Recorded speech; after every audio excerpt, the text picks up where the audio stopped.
Bismillahirrahmanirrahim. Bismillahirrahmanirrahim. Assalamualaikum warahmatullahi wabarakatuh. Alhamdulillah, alhamdulillahirabbil alamin. Assalatu wassalamu ala asrofil anbiya'i wal mursalin wa ala alihi washabbihi rasulillahi ajmain. Amma ba'du. Yang terhormat kepala sekolah dimanapun beliau berada, dan yang sama-sama kita hormati Bapak Ibu guru yang dapat berkesempatan hadir pada kegiatan kita pagi hari ini. Sholawat serta salam tak lupa kita haturkan kepada junjungan alam kita, yakni Nabi besar Muhammad SAW, dengan mengucapkan Allahumma sholli ala sayyidina Muhammad wa ala ali sayyidina Muhammad. Baiklah, untuk mempersingkat waktu, kita masuk dalam acara kita pagi hari ini, yakni aksi nyata diseminasi budaya positif di SDN 1 Kelayu Selatan, dengan susunan acara sebagai berikut. Acara pertama, pembukaan. Agar lebih barokahnya acara kita pada pagi hari ini, marilah sama-sama kita melafazkan al-basmalah. Bismillahirrahmanirrahim. Acara kedua, sambutan dari kepala sekolah atau yang mewakili. Kepada Ibu Eni Yuliarti Latif, kepada Ibu Eni Yuliarti Latif dipersilakan. Mohon maaf Ibu.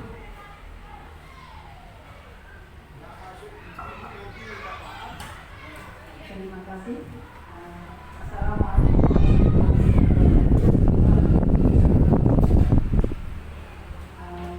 Terima kasih kepada Ibu Istriati. Sebelumnya nanti kita sama-sama mengucapkan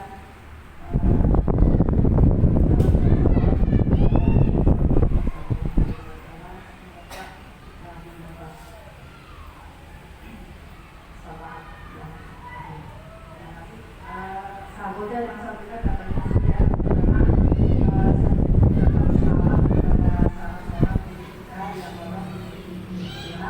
yang dalam sedang mengikuti diklat selama hampir 8 bulan. Selama 8 bulan ini, semua kegiatan itu dilakukan secara daring, daring dan selanjutnya juga di pembahasannya, kemudian melakukan aksi nyata budaya positif di SD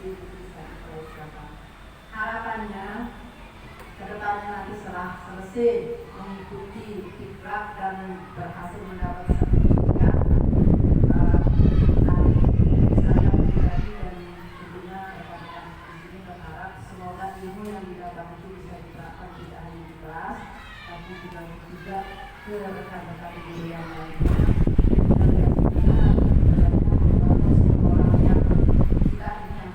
Yang boleh dibilang belum bangun, ya masih tertidur, bagaimana nanti membalikkan sekolah itu menjadi sekolah yang bagus, yang berguna di antara sama sekolah yang lain.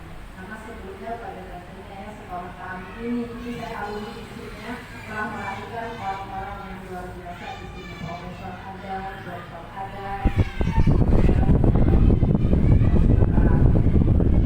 banyak keluaran dari sekolah kita ini yang memang memiliki potensi tinggi anak-anak.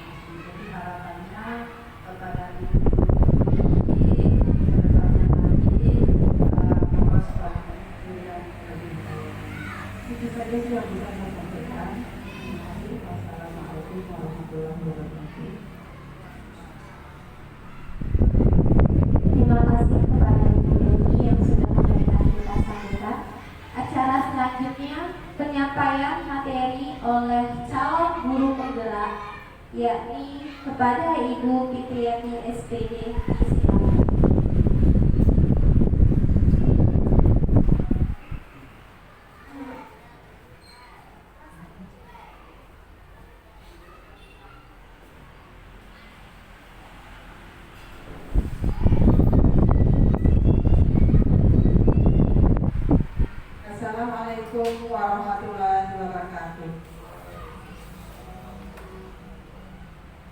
alhamdulillah, puji syukur kita panjatkan kehadirat Allah SWT karena berkat dan rahmatnya kita dapat berkumpul di tempat ini dalam keadaan sehat walafiat.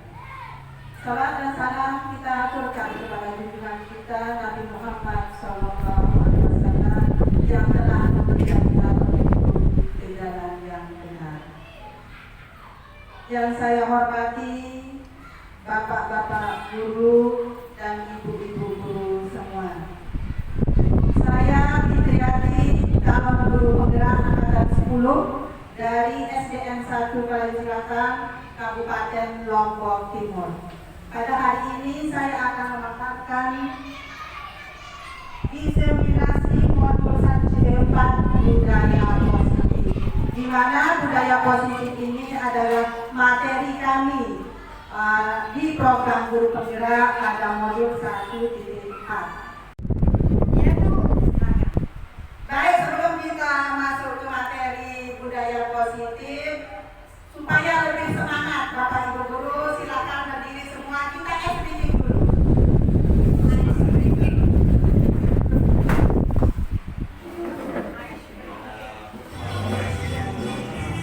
Mari ibu bapak-bapak bergerak.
budaya positif.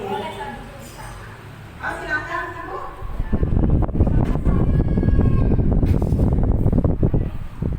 Langsung dah. Oke. Konsep inti budaya positif. Pertama yang akan saya paparkan nanti disiplin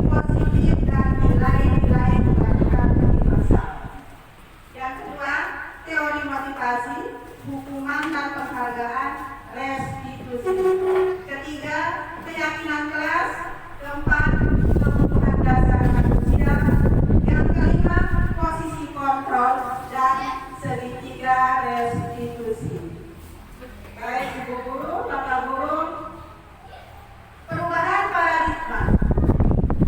Kegiatan kepalan tangan. Silakan Bapak Guru dan Ibu Guru kepalkan tangan. Ada A dan B, Anda dan teman Anda. Sobeklah sekali kertas kecil. Tuliskan benda atau sesuatu yang sangat berharga untuk Anda. Letakkan di salah satu tangan Anda dan genggam benda atau sesuatu tersebut dengan segala daya. Buatlah sebuah alat. Teman Anda B akan mencoba dengan sekuat tenaga dengan berbagai cara untuk meminta Anda memberikan benda tersebut. B bisa membujuk, mengancam, menghardik, merayu, menyuap, apa saja agar dapat memberikan kepada tangan Anda. Apa yang terjadi? Silakan Bapak Ibu Guru, kepalkan tangan. Apa yang terjadi? Mungkin ada Bapak Ibu Guru yang memberi pendapat. Silakan. Apa yang terjadi? Bu, Ibu memberi komentar silakan. Atau Bapak Guru? Minta saran dari Bapak Guru atau Ibu Guru. Merasakan satu Silakan. Ibu Guru.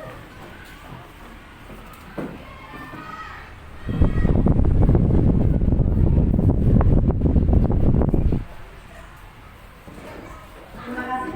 Ketika saya menggenggam tangan teman Tuhan, saya merasakan ada kekuatan biasa yang bisa saya rasakan sendiri dan tidak dirasakan oleh orang lain karena kekuatan tangan saya beda dengan kekuatan genggaman tangan orang lain.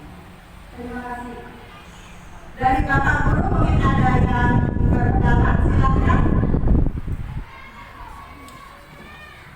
Ada bahasa. Jadi dari genggaman itu tergantung dari apa yang kita lakukan. Artinya itu yang beramal. Jadi kalau sekedar menunjukkan benda yang tidak berharga, maka akan begitu kita suruh teman atau siapapun yang mengatakan apa yang sudah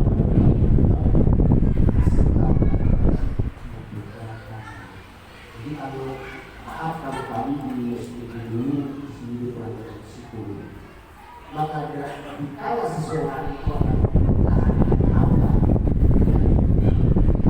untuk nilai yang diberikan itu sangat tinggi, sehingga bisa saja dia mengatakan aku dia sanggup berkelahi untuk mempertahankan apa yang dia miliki.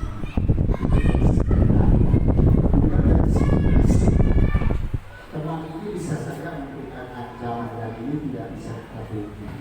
Dan ini sering kita alami di sekolah. Sebelumnya serahkan positif. Ada sebuah positif, ada sebuah negatif. Dan inilah kepribadian kita baik anak-anak maupun orang tua. Ini tergantung kualitas atau nilai yang ada.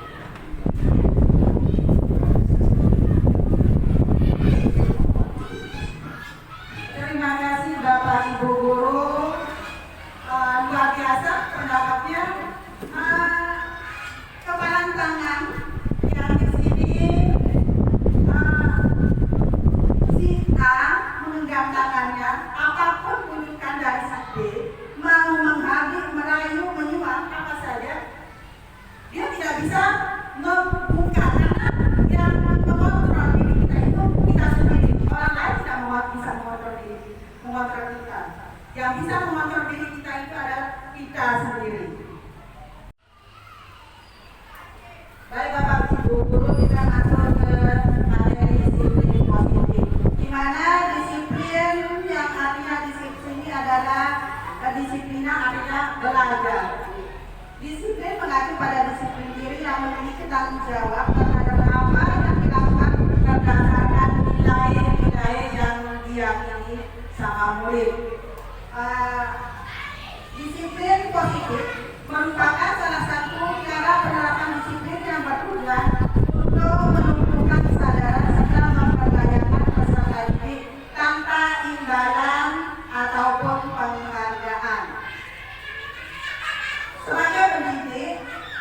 kita menciptakan peserta didik yang memiliki disiplin diri sehingga mereka berperilaku mengacu kepada nilai-nilai kebajikan universal dan memiliki motivasi intrinsik dalam perubahan perilaku ke arah yang lebih baik.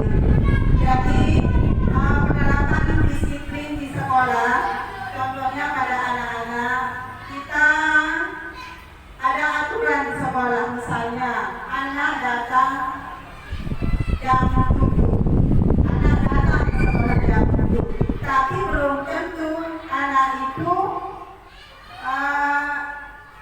ada motivasi dalam dirinya yang datang ke sekolah. Siapa tahu anak itu datang ke sekolah karena takut sama hukuman, tidak ada motivasi dalam dirinya. Jadi maksudnya disiplin positif itu adalah untuk menciptakan motivasi, untuk menumbuhkan motivasi dalam diri anak. Yang selanjutnya di sini nilai-nilai kebajikan universal. Nilai-nilai kebajikan adalah sifat positif manusia yang merupakan tujuan mulia yang dicapai setiap individu. Nilai-nilai tersebut bersifat universal, lintas bahasa, suku bangsa, agama maupun latar belakang.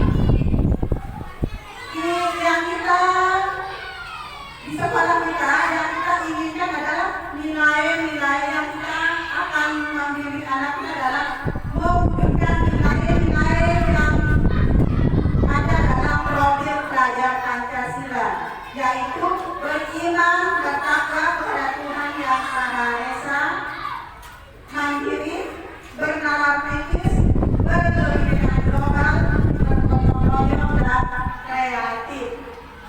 Kalau beriman, bertakwa kepada Tuhan Yang Maha Esa dan berakhlak mulia, kita tentunya menginginkan anak kita menjadi anak yang religius, berakhlak mulia dan mandiri. Bagaimana anak bisa mandiri dalam berperilaku dalam tugasnya, itu yang kita bentuk juga. Bernalar kritis, bagaimana anak punya pemikiran untuk bernalar kritis. Yang ketiga, berkebinekaan global. Di sini tentang budaya. Tentunya di Indonesia banyak budaya-budaya kita, beraneka ragam budaya. Bergotong royong, bukan hanya bergotong royong di luar membersihkan sampah, tetapi bagaimana anak kita juga bekerja sama dengan teman-temannya. Kreatif, bagaimana anak kita kreatif dalam pembelajaran. Yang selanjutnya, teori motivasi, hukuman dan penghargaan restitusi.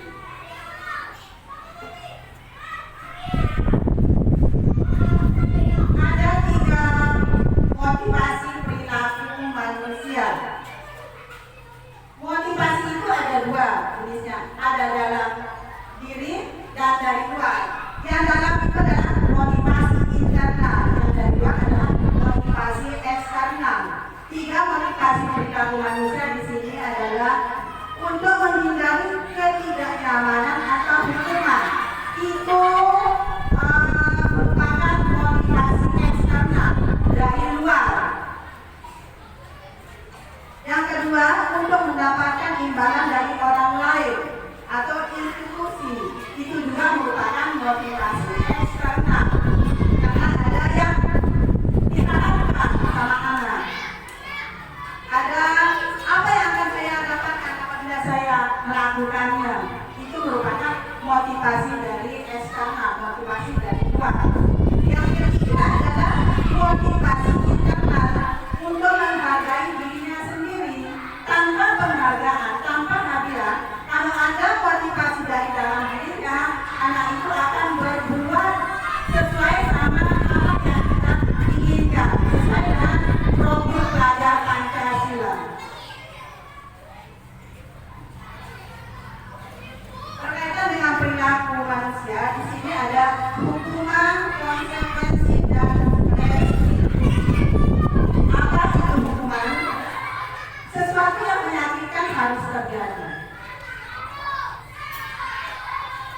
kita memberikan hukuman kepada anak, anak itu akan merasa tersakiti dalam hatinya, walaupun dia tidak tunjukkan. Perilakunya pasif, agresif, dan meningkat. Sistem tidak akan berjalan jika murid tidak takut. Berlakunya pada sebuah institusi tidak berlanjut pada kehidupan nyata. Murid akan membenci peraturan. Jadi anak kalau dihukum ada rasa sakit di dalam hatinya. Ada dendam, sifatnya negatif karena hukuman itu bersifat satu arah. Yang tahu hukuman itu adalah guru itu sendiri, anak tidak tahu. Hukuman itu diberikan secara tiba-tiba. Jadi sebelumnya itu anak tidak tahu apa yang akan diberikan hukuman. Itu yang menyakitkan anak juga. Bersifat satu arah. Yang kedua, konsekuensi. Kalau konsekuensi ini adalah identitas aset di atas hukuman. Di mana konsekuensi ini adalah sesuatu yang harus terjadi. Konsekuensi ini antara guru dan murid sudah ada kesepakatan sebelumnya. Dua arah. Jadi jika anak berbuat kesalahan, dia sudah tahu apa yang akan menjadi konsekuensinya.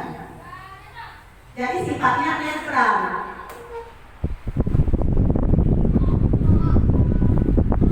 Yang ketiga, restitusi. Restitusi merupakan pilihan. Ini yang positif.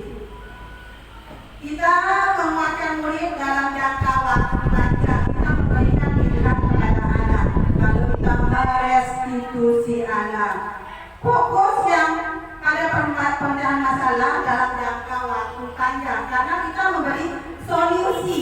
Anak mencari solusinya sendiri. Kita memberi pilihan atas nilai-nilai keyakinan yang dia yakini. Ya tadi sudah saya katakan sebelumnya, nilai-nilai kebajikan universal. Jadi anak di restitusi ini mencari solusinya sendiri dari permasalahannya sendiri. Jadi bersifat positif, menang-menang, tidak ada yang merasa tersakiti. Nah, sekarang hukuman atau konsekuensi.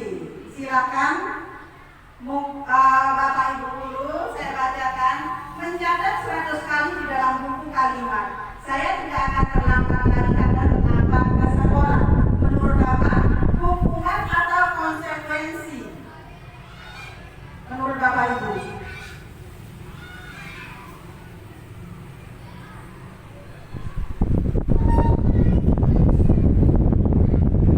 Bisa dua-duanya. Ini salah satu Bapak. Dua-duanya. Bisa dua-duanya. Lari mengelilingi lapangan basket 2 kali karena terlambat hadir di sekolah. Silakan disimak dulu jawabannya. Siapakah tadi ada yang betul semua? Konsekuensi. Murid diminta untuk push up 15 kali karena tidak menggunakan masker ke sekolah. Hukuman atau konsekuensi? Ya, menggantikan kertas tugas teman yang telah dicoret-coret. Membersihkan tumpahan air di meja tulis karena tersenggol pada saat belajar. Ya, murid disuruh untuk tidak mengenakan sepatu seharian di sekolah karena tidak mengenakan sepatu hitam. Lagi mengelilingi lapangan basket 2 kali karena terlambat 10 menit untuk pelajaran PJOK. Hukuman atau konsekuensi? Ya,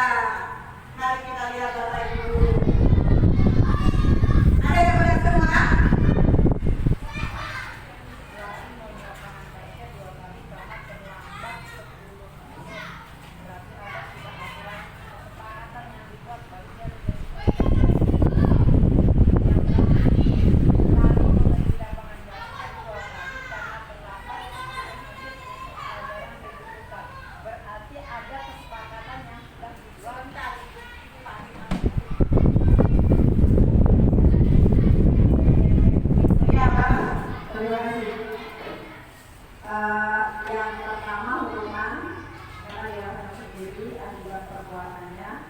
Kedua, ketiga juga hukuman. Ketiga, kedua dan kelima.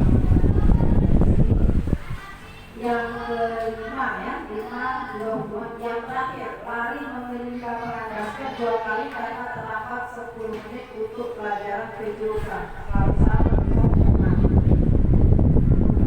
Karena bisa jadi itu ada kesepakatan sebelumnya. Itu bukan konsekuensi.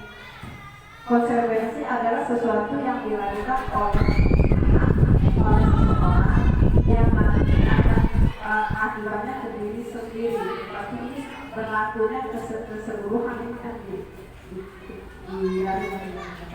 oke, itu dalam saya Bu. Oke, terima kasih Bu. Terima kasih teman-teman Ibu Guru, luar biasa. Lari mengelilingi lapangan basket 2 kali karena terlambat 10 menit untuk pelajaran PDOK. Karena biasanya kita membuat aturan, kesepakatan. Kalau 10 menit terlambat, maka konsekuensinya begini. Di sini ada kesepakatan antara guru dan anak juga sudah tahu apa yang menjadi konsekuensinya jika melakukan kesalahan tersebut. Terlambat 10 menit untuk pelajaran PDOK.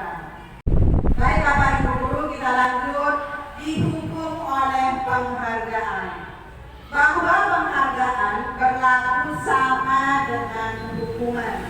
Dalam arti meminta atau mengunjung seseorang melakukan sesuatu untuk memenuhi suatu tujuan tertentu dari orang yang meminta atau membutuh. Dorongannya eksternal dan akan ada faktor ketergantungan. Beberapa data dari pemberian penghargaan menurut Alfikon tahun 1993. Ada beberapa di sini setelah melakukan penelitian penghargaan, memberi penghargaan atau hadiah sama dengan menghukum. Pengaruh jangka pendek dan jangka panjang. Dimana maksudnya di sini, jika kita memberikan penghargaan terhadap anak, maka anak itu bisa kehilangan motivasi dari dalam. Penghargaan tidak efektif. Maksudnya, jika kita memberikan penghargaan kepada anak dan tidak mendapatkannya, anak akan merasa kecewa dan kecil hati. Serta kemungkinan anak dia akan berusaha sekarang sebelum dia diberikan penghargaan atau hadiah. Yang ketiga, penghargaan merusak hubungan. Maksudnya di sini adalah ketika kita memuji anak di depan teman-temannya, maka anak yang lain akan merasa iri. Ada yang merasa iri, dan sebagian dari mereka akan tidak menyukai temannya yang mendapat penghargaan atau hadiah yang kita berikan. Yang keempat, penghargaan mengurangi ketepatan. Beberapa penghargaan yang sama nilainya dengan menghukum. Pengaruh jangka pendek dan jangka panjang. Jika kita memberikan penghargaan terhadap anak, maka kita tanpa sadar akan menghilangkan motivasi dari dalam anak tersebut, motivasi intrinsiknya. Yang kedua, penghargaan tidak efektif. Maksudnya di sini, jika kita memberikan penghargaan dan anak tersebut tidak mendapatkan penghargaan yang dia inginkan, yang dia harapkan, maka akan merasa kecewa dan berkecil hati. Kemungkinan lain kali dia tidak akan berusaha sekeras usaha sebelumnya pada saat dia mengharapkan hadiah. Yang ketiga, penghargaan merusak hubungan. Yang mana maksudnya di sini, jika kita memberi penghargaan atau hadiah atau pujian di depan orang banyak, di depan teman-temannya, maka anak yang lain akan merasa iri dan kemungkinan temannya yang mendapat penghargaan atau hadiah tersebut dia tidak akan suka, tidak disukai sama temannya yang tidak mendapatkan penghargaan.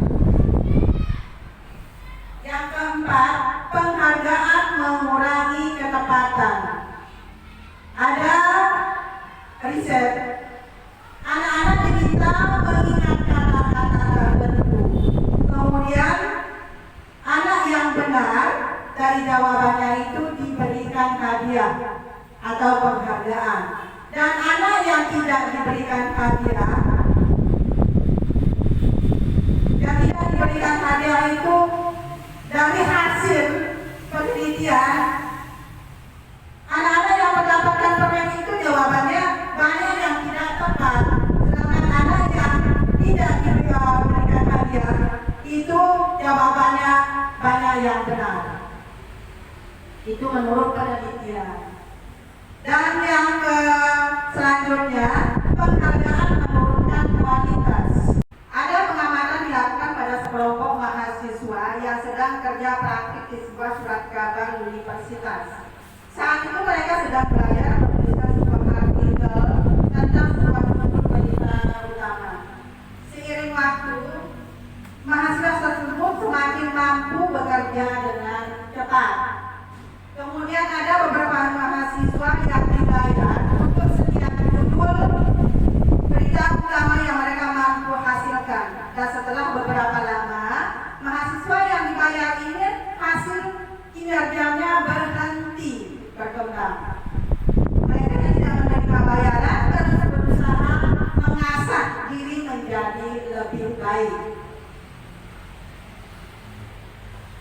Yang selanjutnya, penghargaan mematikan kreativitas, di mana penelitian menunjukkan bahwa pekerjaan seni atau sebuah penulisan cerita menjadi kurang kreatif bila diberikan hadiah ataupun penghargaan.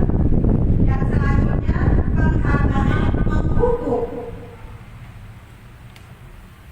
Penghargaan menghukum mereka yang tidak mendapatkan penghargaan. Contohnya pada saat kita memberikan hadiah ranking untuk anak-anak kita.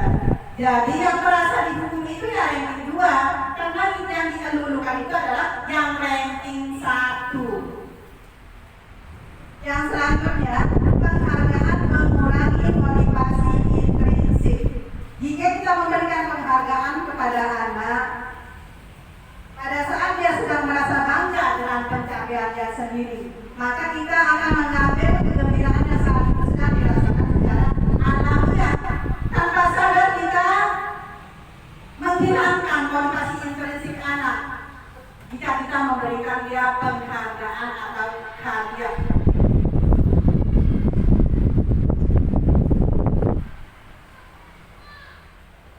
Masih semangat Bapak Ibu Guru?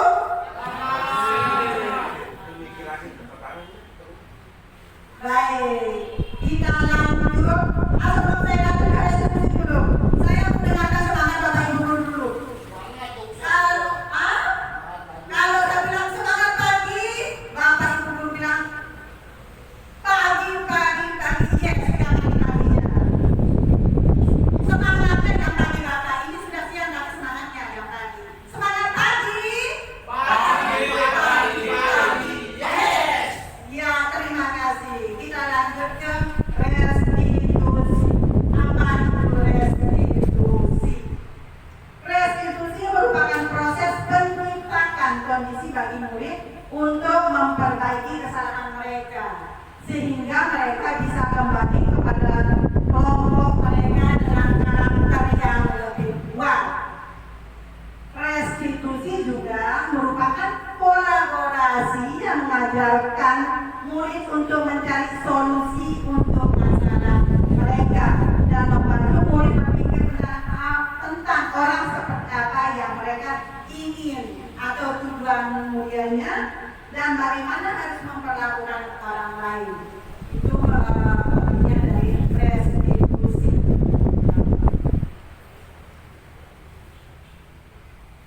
Ciri-ciri restitusi. Di sini ada 9 ciri-ciri restitusi. 1. Restitusi bukan untuk menebus kesalahan, namun untuk belajar dari kesalahan. 2. Memperbaiki hubungan.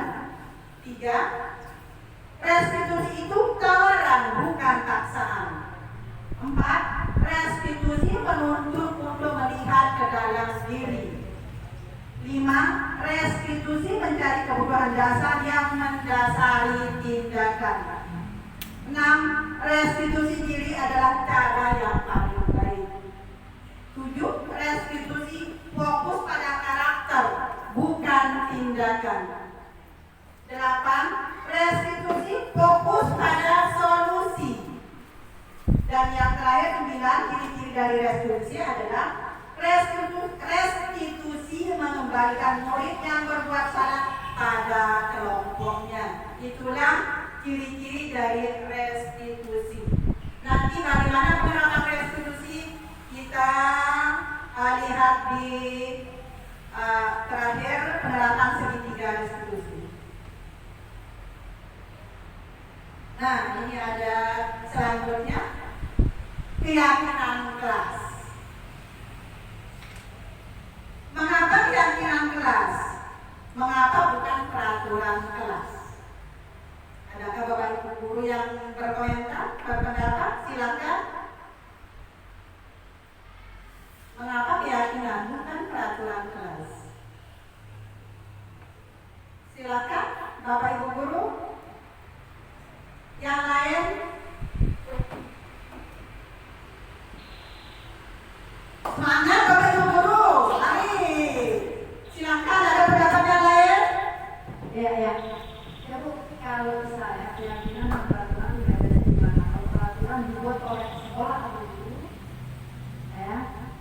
Kalau keyakinan dibuat oleh anak-anak sendiri yang kemudian disepakati, yang kemudian nanti akan menjadi aturan di masing-masing. Itu saja. Terima kasih. Ya, terima kasih Ibu guru atas jawaban atau komentarnya. Mengapa tidak peraturan saja? Mengapa harus keyakinan kelas? Contohnya begini Bapak Ibu guru. Mengapa kita memiliki peraturan harus menggunakan helm bila mengendarai kendaraan roda 2? Kenapa kita harus menggunakan helm pada saat kita naik motor? Untuk keselamatan. Ya, yang lain? Tidak ditangkap polisi. Ya. Adakah jawaban dari yang lain Bapak Ibu guru? Untuk keselamatan. Menaati aturan pemerintah. Kalau jawabannya Bapak Ibu guru, ya.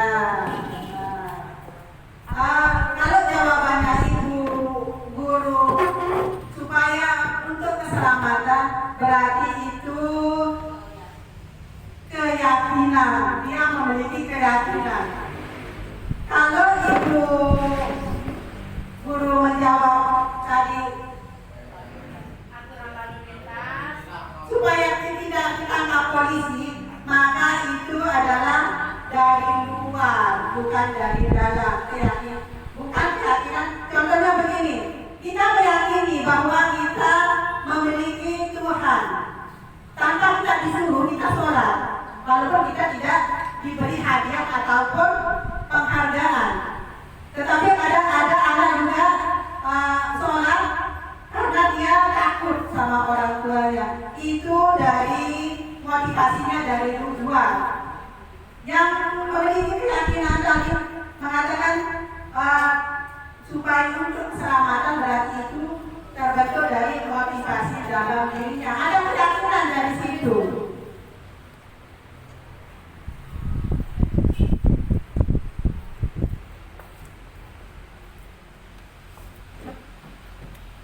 Keyakinan kelas.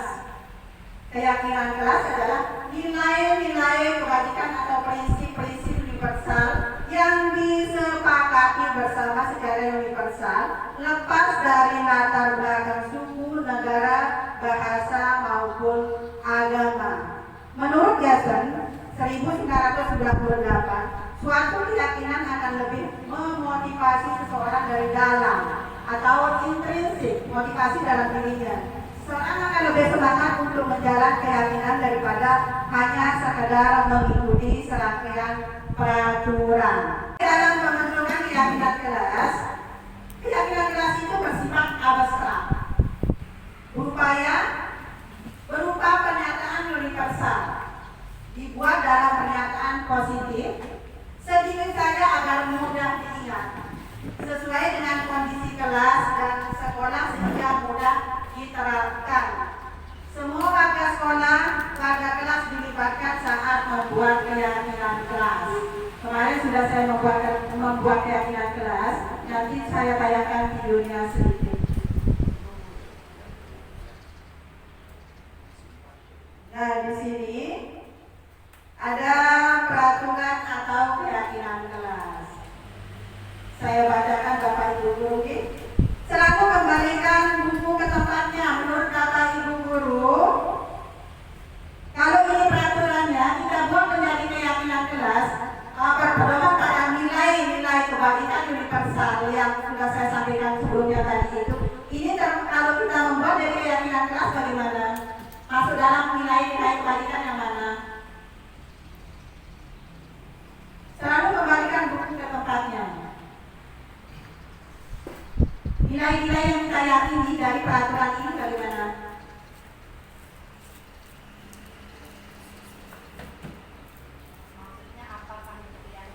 Ya, ini peraturan kita buat menjadi keyakinan kelas, mengacu pada nilai-nilai kebaikan universal.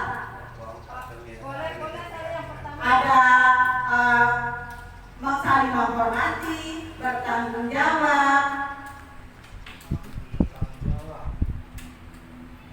banyak nilai-nilai dalam profil peradaban Pancasila yang bisa kita ambil nilai-nilai kebaikannya. Selalu kembalikan buku ke tempatnya. Dilarang mengganggu orang lain.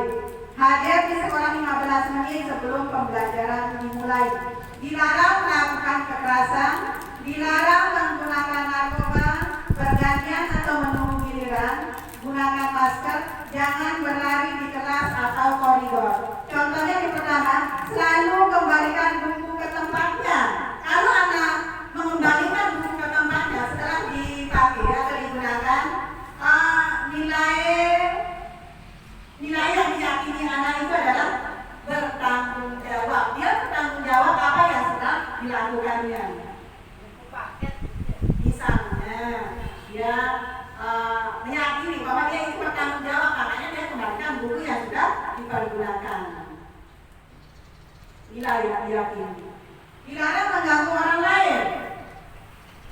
Saling menghormati. Karena dia mengganggu orang lain, nilai keyakinannya saling menghormati. Baik, di sini ada selalu kembalikan buku ke tempatnya. Tanggung jawab. Dilarang mengganggu orang lain. Keyakinan kelas menghormati orang lain. Hadir di sekolah 15 menit sebelum pembelajaran dimulai. Menghormati orang lain dan berkomitmen. Dilarang melakukan kekerasan. Nilai yang diyakini adalah keselamatan, menghormati orang lain.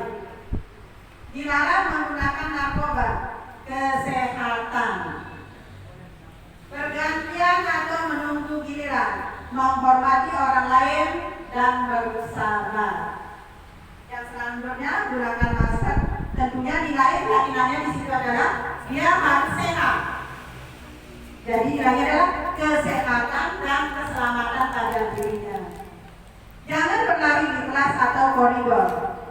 Masuk dalam keyakinan keselamatan dan keamanan. Baik Bapak Ibu Guru, ini contoh keyakinan kelas yang saya buat kemarin sama anak-anak. Sekilas saja Ibu Bapak Guru ya.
Baik Bapak Ibu Guru, tadi itulah contoh dari keyakinan kelas yang sudah saya buat bersama anak kemarin.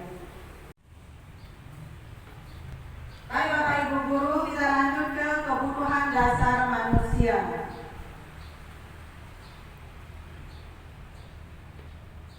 Kebutuhan dasar manusia adalah segala sesuatu yang kita lakukan untuk mendapatkan apa yang kita inginkan. Semua tindakan yang kita lakukan memiliki tujuan tertentu dan semua usaha terbaik yang kita lakukan adalah dalam rangka agar kebutuhan dasar kita terpenuhi dengan baik. Kebutuhan dasar manusia itu ada 5. Ada kasih sayang dan rasa diterima, penguasaan, kesenangan, kebebasan, dan bertahan hidup. Bertahan hidup di sini ada makanan, pakaian, tempat tinggal, keamanan, dan kesehatan. Jadi, kalau ada anak kita di dalam kelas yang merasa ngantuk ataupun lemas, jangan dimarah Bapak Ibu Guru, tapi ditanya kenapa lemas, kenapa belum makan. Kemungkinan kebutuhan dasar bertahan hidupnya itu yang belum terpenuhi. Yang kedua, kasih sayang dan rasa diterima. Di sini rasa diterima, dipedulikan, berbagi, kerjasama menjadi bagian dalam kelompok.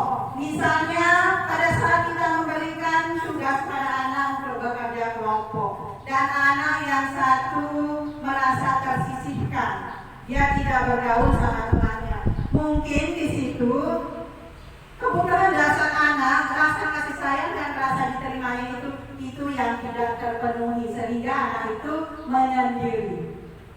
Yang ketiga, penguasaan. harga diri, keinginan untuk dianggap memimpin, berprestasi, diakui dan didengar. Pada saat anak kita di dalam kelas, kalau ingin yang menjadi pemimpin di situ atau ingin diakui, didengar, keinginan untuk dianggap, berarti itu dalam kebutuhan dasarnya penguasaan. Jika ingin menjadi pemimpin di kelas, berarti dia ingin kebutuhan dasarnya itu sebagai penguasaan. Yang ketiga, kebutuhan dasar kebebasan, mandiri, memiliki pilihan, mencoba hal baru, mampu mengendalikan arah dirinya. Kebebasan di sini pada saat kita di kelas, anak-anak itu kadang di kelas itu ada yang tidak bisa diam, mungkin dia bosan di dalam kelas. Jadi kita harus punya mencoba hal baru, bagaimana anak itu bisa kebebasannya dalam belajar, mungkin bisa di luar karena dia mungkin bosan di dalam kesana kemari. Kita sebagai guru itu berinovasi untuk mencari metode supaya memenuhi kebutuhan anak, gaya belajarnya anak itu terpenuhi. Kesenangan, bermain, humor, antusiasme, dan tertawa. Jadi kalau anak kita tertawa di dalam kelas, jangan dimarah Bapak Ibu guru. Kalau dia bermain, jangan dimarah juga. Biarkan anak belajar sambil bermain, karena anak itu sedang memberikan kesenangan pada dirinya, memenuhi kebutuhan dasarnya dalam kesenangan. Jadi belajar sambil bermain. Ya.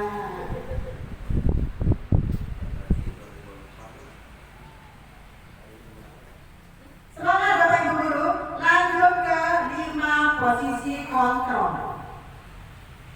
Ada 5 posisi kontrol kita sebagai guru. Ada penghukum, pembuat rasa bersalah, teman, pemantau, manajer. Contohnya penerapan restitusi untuk kasus siswa tidak memakai atribut lengkap saat upacara bendera. Bagaimana posisi kita sebagai guru? Di sini contohnya guru sebagai penghukum. Kalau anak tidak memakai atribut lengkap saat upacara bendera, kita sebagai penghukum, guru kalau posisinya sebagai penghukum akan mengatakan patuhi aturan sekolah, lalu berdiri di depan barisan. Itu kata-kata guru penghukum. Kalau guru pemantau, kamu sudah melanggar apa peraturan dan konsekuensinya. Itu kata-kata dari posisi kontrol guru sebagai pemantau. Kalau posisi guru sebagai teman, ayolah yang tertib buat guru bangga. Kali ini tidak apa-apa, kamu salah. Suaranya lebih akrab. Dia memposisikan dirinya sebagai teman terhadap murid. Jadi akrab. Pembuat rasa bersalah. Berapa kali guru bilang, guru harus memberitahu kamu, guru kecewa sama kamu. Suaranya itu lembut. Kalau posisi guru sebagai pembuat rasa bersalah, tapi si anak akan merasa bersalah karena kita berbicara secara halus dan lembut. Yang terakhir, manajer. Ini posisi kontrol seorang guru yang harus kita terapkan, yaitu apakah kamu tahu kesalahanmu, kira-kira bagaimana kamu akan memperbaiki kesalahan ini. Seorang manajer akan mencari solusi terhadap masalah apa yang dilakukan anak.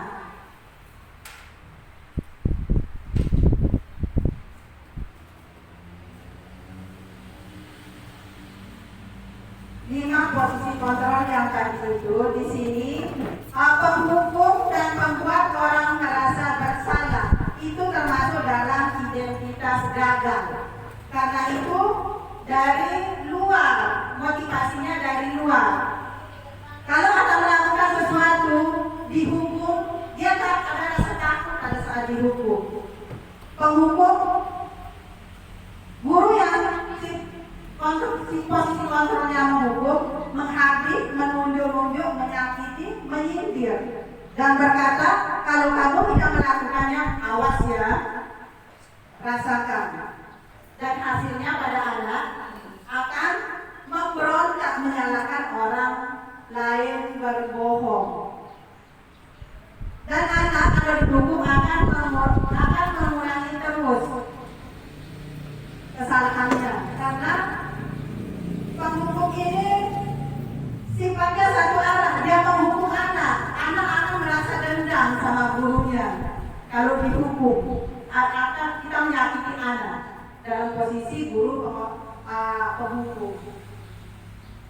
Membuat orang merasa bersalah. Guru berkata, kalau membuat orang bersalah, kamu sudah tahu. Guru adalah sekali menyatakan, ibu stres. Itu membuat orang bersalah. Dan kita anak akan merasa rendah diri kalau posisi guru sebagai membuat orang merasa bersalah. Suaranya halus, tapi anak akan merasa rendah diri. Nah, teman, pemantau, dan manajer itu termasuk dalam identitas berhasil, karena ini adalah dari dalam, motivasi dari dalam anak, motivasi intrinsik. Posisi kontrol teman membuat alasan-alasan untuk muridnya. Dan guru yang berposisi teman akan mengatakan, ayolah lakukan demi ibu. Masa kamu tidak mau? Lihat, tidak ibu pernah bantu. Nah, posisi guru sebagai teman di sini, anak akan merasa ketergantungan pada gurunya. Pada saat dia tidak dibantu, maka anak akan mengatakan, saya pikir ibu teman saya. Itu posisi teman. Dan posisi pemantau. Posisi pemantau di sini adalah menghitung dan mengukur, yang bisa dihitung dalam mengukur, memantau, mengawasi. Pemantau itu mengawasi. Guru akan berkata apa peraturannya. Dan yang terakhir adalah manajer, mengajukan pertanyaan-pertanyaan yang mereka yakini. Kita memberikan pertanyaan kepada anak apa yang anak yakini dan mencari solusinya sendiri dari masalah yang mereka perbuat. Dalam posisi manajer, itu yang diharapkan kita sebagai guru dalam posisi manajer. Ini contoh dari 5 posisi kontrol. Salam bahagia ibu dan bapak guru hebat. Dalam penerapan disiplin positif restitusi, salah satu program yang dikembangkan adalah 5 posisi kontrol. 5 posisi kontrol dalam restitusi adalah proses perjalanan seorang pendidik agar dapat mengenali dirinya. Pada video kali ini, kita akan membahas tentang 5 posisi kontrol yang dikembangkan oleh Diane Dawson dan contoh penerapannya.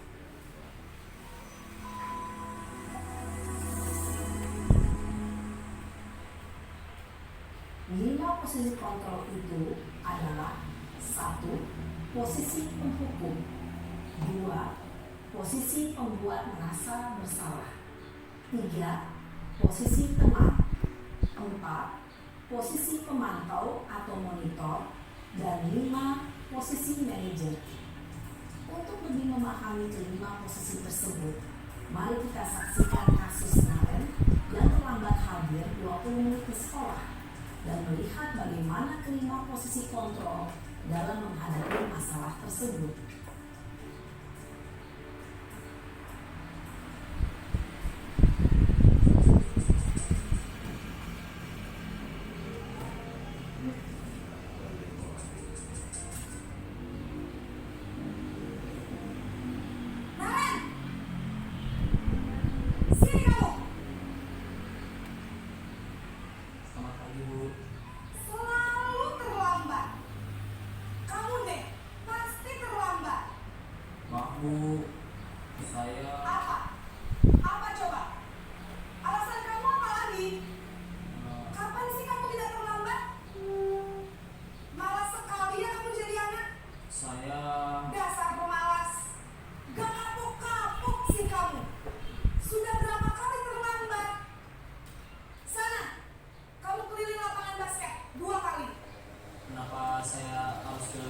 basket, Bu. Kenapa? Kamu melawan ibu? Berani-beraninya jawab.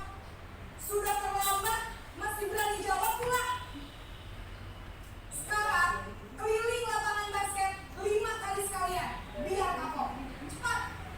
Pergi sana ke lapangan basket. Posisi penghukum biasanya berbicara dengan nada tinggi, menghardik, menunjuk-nunjuk, menyakiti, dan menyindir. Hukuman bisa berupa fisik maupun psikis. Ibu dan bapak guru hebat. Dampak yang terjadi pada murid ketika guru berada pada posisi penghukum adalah murid cenderung akan memberontak, bahkan menyimpan dendam.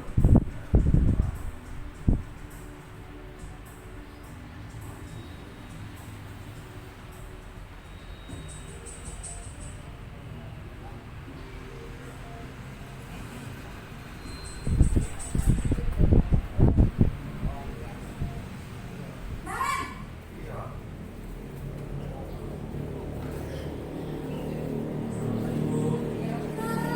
Naren, kamu kenapa terlambat lagi, Nak? Ya Tuhan, Naren. Kamu senang ya bikin ibu susah ya? Kalau kamu terlambat lagi, nanti ibu yang ditegur bapak kepala sekolah, Nak. Disangka ibu tidak bisa membina kamu. Duh, gimana ini? Maaf Bu, Duh, Gusti Naren. Kamu suka ya kalau ibu tegur bapak kepala sekolah? Terus, sekarang ibu harus tulis apa yang di buku absen? Ini kamu sudah sering terlambat loh. Ibu harus apa coba? maaf Bu, maaf sekali. Ya sudah, lain kali jangan bikin ibu susah lagi ya Nak ya. Ibu tidak akan kuat lagi kalau kamu begini terus. Bisa jantungan kalau ibu tegur bapak kepala sekolah. Sana cepat ke kelas. Maaf ya Bu, maaf sekali. Posisi pembuat rasa bersalah berbicara dengan nada tenang, cenderung lembut. Namun kata-kata yang diutarakan membuat murid merasa menjadi orang yang gagal, memandang buruk dirinya sendiri, merasa tidak berharga, dan tidak sanggup membahagiakan orang lain. Ketika guru mengambil posisi pembuat rasa bersalah, murid akan menganggap dirinya yang bersalah dan ia akan menyimpan emosi negatif tersebut di dalam dirinya.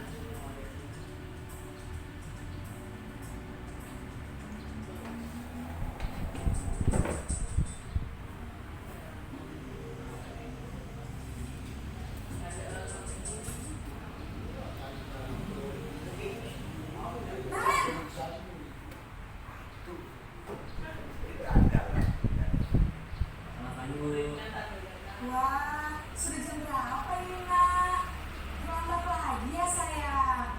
Iya Bu, habis ibu saya lupa bangunkan saya Bu. Kamu malah menyalahkan ibu kamu. Kamu bukannya anak yang larinya paling kencang.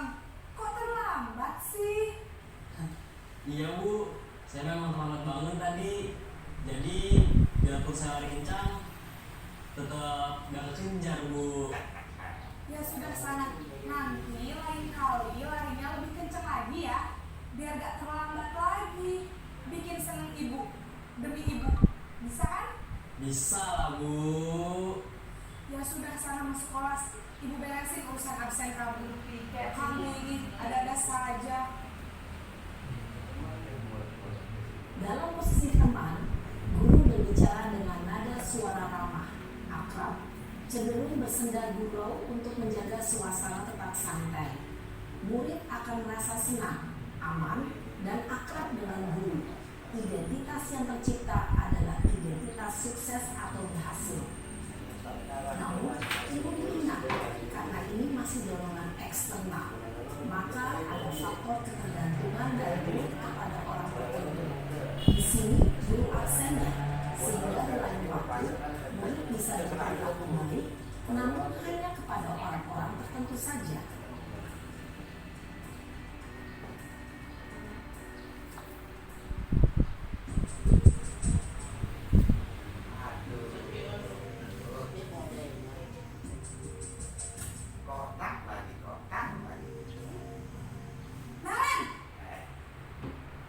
Selamat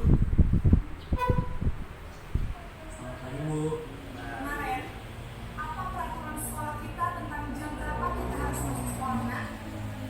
Kita harus di sekolah jam 7 Bu.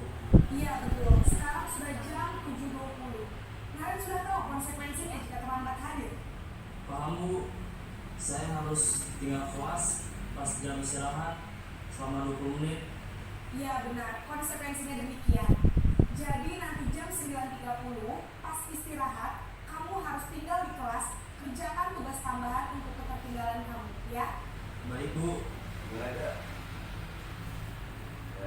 Posisi pemantau mengandalkan penghitungan atau data untuk mengontrol murid. Guru mengarahkan murid berdasarkan peraturan dan konsekuensi.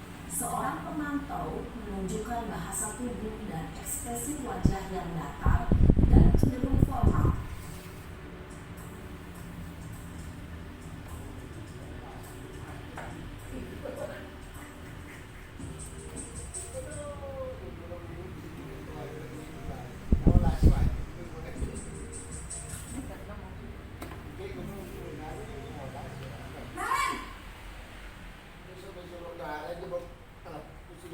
Naren! Selamat pagi Bu. Selamat pagi, Naren. Maaf Bu, saya terlambat. Iya, sekolah masuknya jam 7, sekarang sudah jam 7.20. Jadi sekarang bagaimana ini, Naren? Maaf Bu, saya lupa setel alarm saya semalam. Baiklah, menurut kamu, keyakinan sekolah yang mana yang perlu kamu tingkatkan? Menghargai diri sendiri dan orang lain mungkin ya Bu. Setuju. Jadi, apakah Naren meyakini prinsip saling menghormati tersebut? Iya Bu, saya meyakininya. Apakah Naren bersedia memperbaiki masalah keterlambatan ini? Bersedia Bu. Bagaimana kamu akan perbaiki masalah keterlambatan ini? Saya akan coba untuk tidak lupa menyetel alarm saya Bu. Baik, kalau Naren lupa menyetel alarm di rumah, ada orang yang kira-kira bisa bantu mengingatkan tidak? Ada Bu, kakak saya, Kak Emma. Ada lagi selain Kak Emma? Selain Kak Emma, ada ibu saya. Baik, jadi yang mendengarkan Naren adalah Kak Emma dan ibu kamu ya? Kira-kira akan mulai setel alarm kapan nih, Naren? Setelah pulang sekolah, akan segera saya lakukan. Baik, jadi Naren akan setel alarm untuk bangun besok pagi dan akan diingatkan oleh kakak dan ibunda Naren ya. Ada lagi yang mungkin perlu dilakukan, Naren, agar tidak terlambat bangun lagi? Tidak ada Bu. Baik, Naren, terima kasih untuk kerjasama kamu. Sekarang kamu perlu kembali ke kelas untuk belajar. Baik Bu, terima kasih. Posisi manajer adalah posisi kontrol yang disarankan untuk membimbing murid memiliki sikap disiplin yang positif, yaitu murid yang mandiri, bertanggung jawab, dan dapat memecahkan masalah. Tujuan dari posisi ini adalah agar murid dapat berefleksi atas tindakannya. Guru akan dengan tulus memberikan pertanyaan-pertanyaan bermakna, sehingga membuat murid dapat belajar dari kesalahannya dan mencari sebuah solusi untuk menyelesaikannya. Kira-kira tuh di artinya Ibu dan Bapak Guru hebat, setelah mengamati adegan kelima posisi kontrol tadi, kira-kira posisi mana yang paling ideal? Posisi mana yang dapat menunjang motivasi intrinsik murid? Ya, tentu posisi manajer.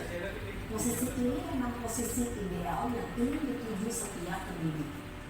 Pada posisi inilah, guru dapat menerapkan disiplin positif yang berpihak pada murid, yang memerdekakan murid.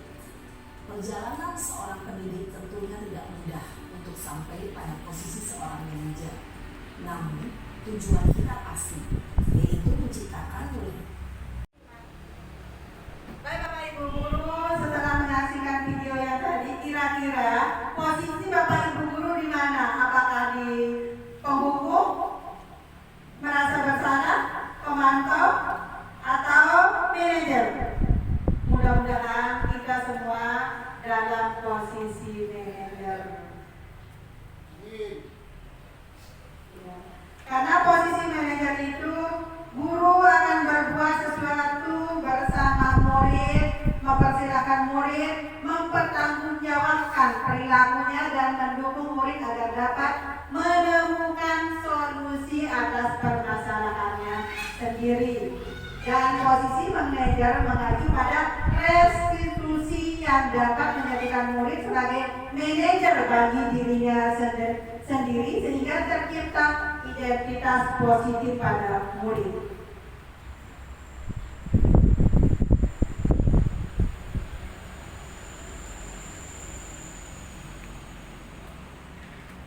Lanjut Bapak Ibu Guru ke segitiga restitusi.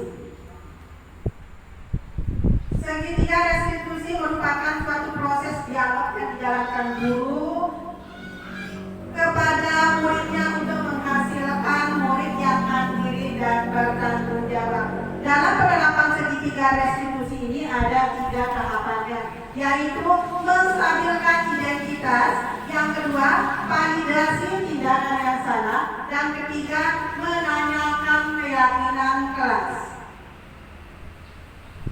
Di mana pada tahap menstabilkan identitas ini untuk membuat anak yang merasa gagal karena berbuat salah menjadi positif terhadap dirinya dengan mengajukan pertanyaan berbuat salah itu pernyataan kepada anak. Guru akan memberikan pernyataan kepada anak dengan berkata berbuat salah itu tidak apa-apa, tidak ada manusia yang sempurna. Saya juga pernah melakukan kesalahan itu, kita bisa menyelesaikan ini. Bapak atau ibu tidak tertarik mencari siapa yang salah, tapi bapak ibu guru mencari solusi dari permasalahan. Kamu berhak merasa begitu. Dan apakah kamu sedang menjadi teman yang baik buat dirimu sendiri? Ini tahap dalam menstabilkan identitas pada restitusi, penerapan restitusi. Dan yang kedua, tahap yang kedua adalah validasi tindakan yang salah. Di sini membantu murid mengenali kebutuhan dasar yang ingin dipenuhinya ketika melakukan kesalahan. Dan pernyataan yang diutarakan guru terhadap murid adalah pada saat memvalidasi tindakan yang salah adalah padahal kamu bisa melakukan yang lebih buruk dari ini ya nak.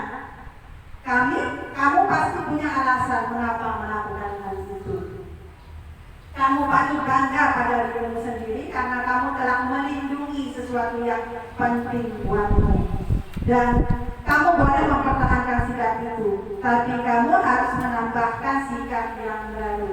Itu pernyataan yang kita utarakan pada saat kita merestitusi anak jika melakukan kesalahan. Dan tahapan yang ketiga adalah menanyakan keyakinan. Anak melihat kesalahannya dihubungkan dengan norma sosial dan nilai-nilai yang mendasari manusia berinteraksi dengan orang lain.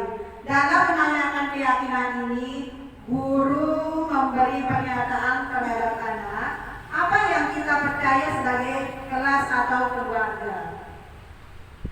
Apa nilai-nilai umum yang kita telah sepakati? Apa bayang kita tentang kelas yang ideal? Kamu mau jadi orang yang seperti apa? Jadi dalam merestitusi anak, kita buat dulu keyakinan kelas. Jadi anak ingat, tahu keyakinan kelas yang mana yang tidak diikuti atau belum dipatuhi pada saat dia melakukan kesalahan. Ini contoh saya merestitusi anak dalam penerapan segitiga restitusi pada anak yang membuang sampah sembarangan.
restitusi yang saya terapkan terhadap anak yang melanggar peraturan, membuang sampah sembarangan. Jadi dalam penerapan restitusi itu ada 3 tahap yang saya lakukan, yaitu tadi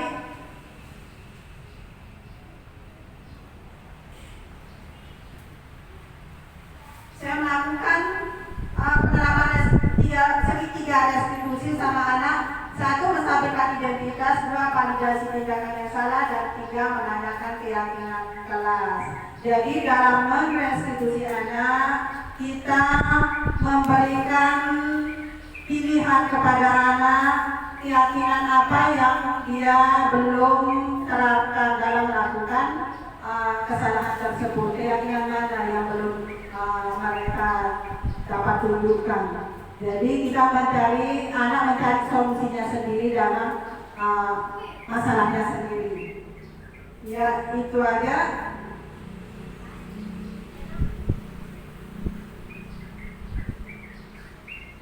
Itu aja materi yang bisa saya sampaikan Bapak Ibu Guru.